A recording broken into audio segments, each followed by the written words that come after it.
ይቅርታ ቦታው ሰው አለው? ቆንጆ ሴት ብቻዋን አትቀመጥም ብለህ ታስባለህ ማለት ነው? አለው ወይ የለውም ማለት እየቻልሽ ለምን ትርፍ ንግግር ትናገሪያለሽ? እኔን ከመሰለሽ ቆንጆ ጋር ማውራትን አግኝታ ነው? ይቅርታ ውሃ ታመጣልኝ? እና ቆንጆ ነኝ እያልሽ ነው? አይንህን ተጠራጥራ ከሆነ እኔን የምትጠይቀኝ? የኔት እዚህ ካፌ ለምን እንደተቀመጥሽ ባላቅም ግን የተቀመጥሽው መልክሽን ብቻ ይዘሽ ከሆነ ያለሽ እሱ ብቻ ነው ማለት። ምን እያልክ ነው? አልገባኝም። እያልኩሽ ያለውትማ ወንድ ልጅ ነቅቷል።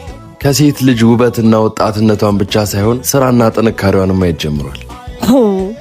ተፍ ተፍ በይ። ቁጭ ብሎ የሚመጣ ገንዘብ አለ ብሎ መጠበቅ ያኔ ሰማይ ቅርብ በነበረ ጊዜ ቀር እና ውበት መለኪያ አይደለም። ውበት የሥራ ፈቶችና የገላ ቀማሾች መስፈርት ነው። ደህና ሁኚ። ስራ ፈት አንተ ነህ ሲያስጠላ።